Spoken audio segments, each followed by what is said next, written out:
আমি জানি না কি জাদু আছে এই মুখের মধ্যে। মানে ওকে দেখলে দিনের সারাদিনের সমস্ত ক্লান্তি, যত দুঃখ কষ্ট, যা কিছু না পাওয়া সব যেন নিমিষেই সব ভুলে যায়।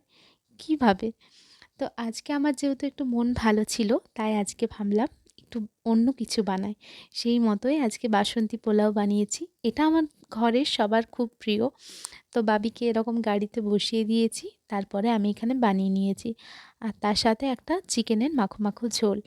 তো এটা আমাদের বাড়ির সবাই খুব পছন্দ করে, তো সুন্দর করে সাজিয়ে দিয়েছি, তাই বাবাকে বলেছিলাম একটু ছবি তুলবো।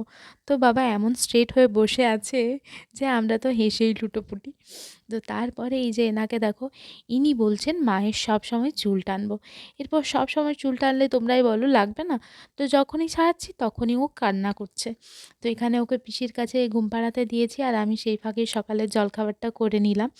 অনেক কাঁচা ছিল, সেগুলোই ছাদের মধ্যে মেলে দিচ্ছি।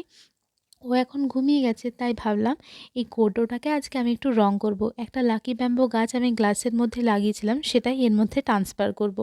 তো সেই মতো আমি রং করাও শুরু করে দিয়েছি। আর সকালে উঠে এই যে এনার অবস্থাটা দেখো।